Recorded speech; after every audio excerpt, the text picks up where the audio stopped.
안녕하세요. 정신과 간호사 박세인입니다. 지난주에 정신과 폐쇄병동의 격리실, 안정실에 대해 이야기를 드렸잖아요. 사실 이거랑 항상 세트처럼 배우고 지침을 짜는 게 바로 강박입니다. 어쩐지 단어만으로도 좀 무시무시하고 강압적인 느낌이 나죠. 오늘의 주제는 아무리 포장해봐야 결국 환자를 묶어놓는 것, 강박입니다. 아니, 죄인도 아니고 병원에서 치료받는 사람을 묶어놓는다고? 네, 맞습니다. 심지어 굉장히 흔한 일입니다. 아마 지금 영상을 보시는 이 순간에도 병원 침대에 묶여 계시는 분들이 아주 많을 거예요. 정신과 무시무시한 건 맞네. 사람을 묶어놓고 하고 생각하지 마세요. 오해입니다. 사실 강박은요, 정신과보다 다른 과에서 훨씬 많이 합니다. 진짜 비교할 수 없이 많이 해요. 제가 보기엔 1순위로 제일 많이 하는 부서가 중환자실입니다.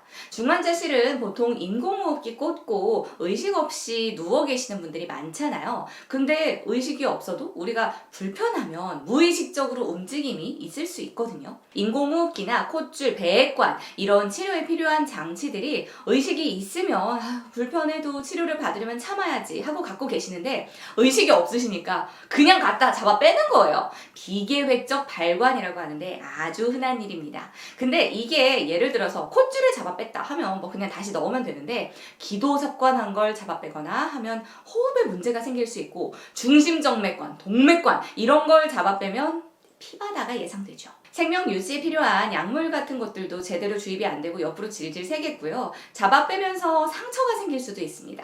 피지 카테터 이런 거 잡아 빼고 그러면 다시 내려가서 시술 받아야 하고 하니까 비용도 비용대로 부담이 될 것이고 환자한테 굉장히 위험한 상황이 될 수 있으니까 손을 묶습니다. 묶는다고 해서 이렇게 묶는 건 아니고요. 침상 난간에 한쪽씩 묶는다고 보시면 됩니다. 비슷한 맥락으로 일반 병동에서도 의식이 왔다 갔다 하시는 분인데 중요한 배관 라인 같은 것을 갖고 계시거나 낙상 위험이 너무 높은데 전혀 협조가 안 되거나 하면 강박을 하는 경우가 많습니다. 막 간호사가 마음대로 묶었다 풀었다 하지는 않고요. 파트하고도 상의를 하고 보호자에게도 설명을 당연히 합니다.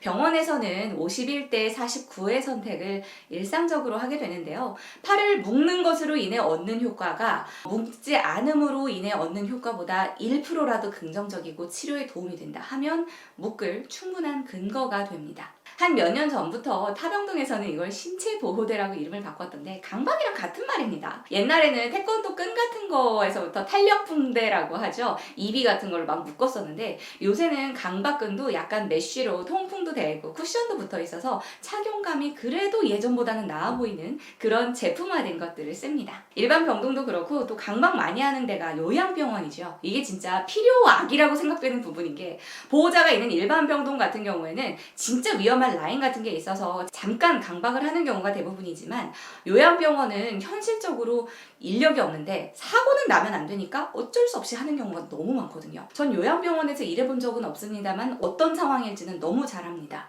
일단 요양병원은 대부분 노인분들이 계시죠. 거동하시다가 넘어지면 크게 다치십니다. 뼈가 부러지기도 하시고 심하면 사망하실 수도 있고요. 나이 드신 분들 거동 자체가 둔해지시는 데다가 집같이 익숙한 환경도 아니고 병원 바닥이 또 딱딱한 콘크리트 바닥이잖아요. 집 침대처럼 침대가 낮은 것도 아니고 침대도 또 높고요. 그러다 보니까 요양병원에서 가장 큰 숙제가 낙상사고일 겁니다. 그래서 어르신들한테 다 말씀은 드리죠. 혼자 거동하시다가 넘어지시면 다치시니까 콜백 눌러서 직원 도움을 받으셔라. 근데 어르신은 수십 명, 수백 명인데 직원은 몇 명 없어요. 어르신은 소변이 급해요.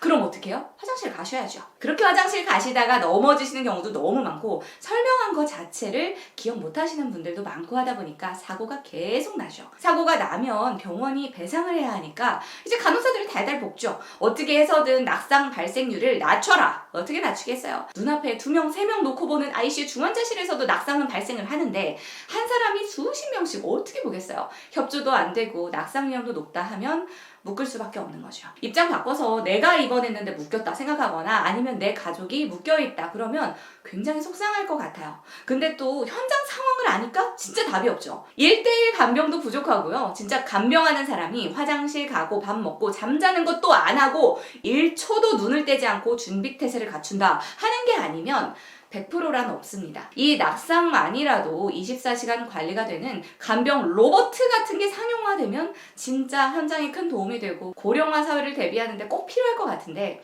현재로서는 그런 게 없기 때문에 인력이 미치지 못하는 범위는 강박을 할 수밖에 없는 게 현실입니다. 다시 정신과로 돌아올게요. 그러면 정신과에서도 그런 식으로 묶나요? 네, 맞습니다. 그럴 때가 있긴 합니다. 근데 오히려 다른 과는 그냥 파트랑 상의하고 보호자한테 얘기하고 묶는 정도라고 하면 정신과는 강박 기준도 관리도 비교할 수 없이 빡빡합니다. 보호자한테는 입원하는 그 시점부터 미리 설명을 해놓고 동의서도 받고요. 강박을 해야 하는 상황이 되면 그때 다시 설명을 또 합니다.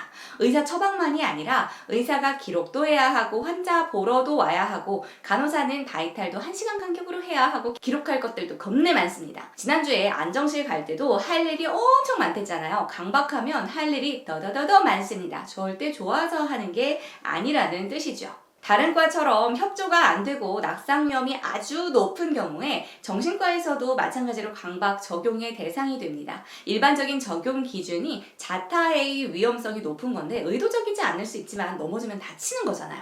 신체 손상의 위험성이 높으면 그걸 예방하기 위해 묶는 거죠. 다만 일반 병동처럼 강박을 병실에서 하진 않습니다. 주로 안정실에서 하고 안정실이 다른 환자로 사용이 안 된다 하면 빈병실로 빼거나 해서 합니다.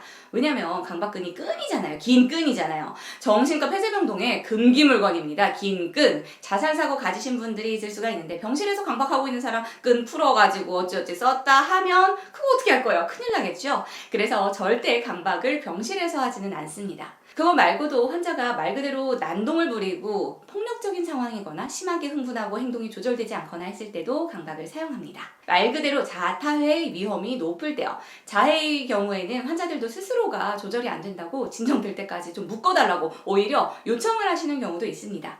그럴 때는 강박, 피지컬 레스레인만 하지 않고 케미컬 레스레인이라고 하는 안정제 주사 같은 걸 같이 씁니다. 약효가 돌면 보통 좀 진정이 되시니까 잠이 드시거나 안정이 된 걸 확인하면 바로 강박을 풀죠. 환자가 저항이 너무 심하고 어떻게든 강박을 풀려고 막 일어나려고 힘을 쓰는 경우도 종종 있는데 그럴 때는 팔만이 아니라 다리랑 가슴뒤까지 고정을 합니다. 강박된 상태에서 힘을 너무 쓰시고 버둥거리시다 보면 CK, 심장효소가 높아질 수가 있거든요. 횡문근 융해증 올 수 있어요. 결국 강박을 풀려고 애를 쓰실수록 오히려 강박을 추가하게 되고 안정이 되시거나 잠이 드시면 강박을 풀게 된다고 보시면 될 것 같습니다. 강박이 된 상태에서 식사를 하는 건 불가능하기 때문에 대부분 식사는 진정되고 나서 강박 풀고 드시는 경우가 많긴 한데 진짜 불가피한 상황에서는 앉은 상태에서 강박은 유지하고 저희가 먹여드리기도 합니다. 대소변 보는 것도 마찬가지로 남자분들은 보호사님이 이동식 변기를 대주시고 여자분들은 저희가 도와드리고요.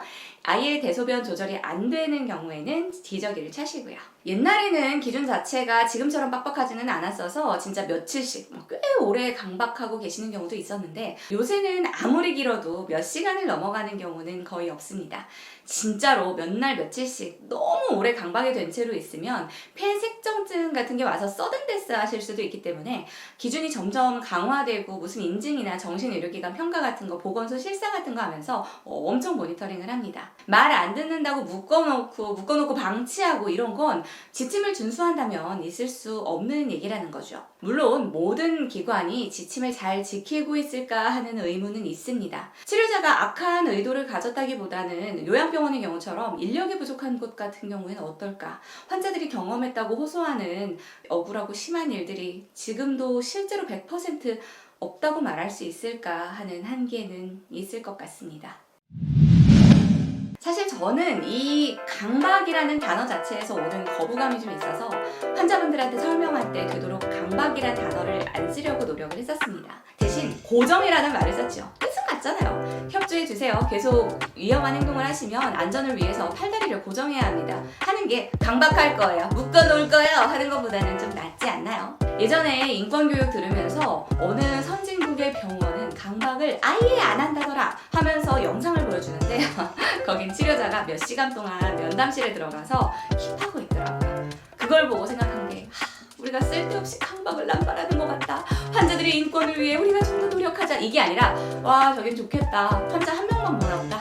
우리도 저렇게 인력이 여유로우면 강박을 안 해도 될 텐데 하는 생각이 들더라고요. 맨날 인력 결국 인력이다. 인력 무쇠된 것 같지만 결국 오늘도 결론은 인력입니다.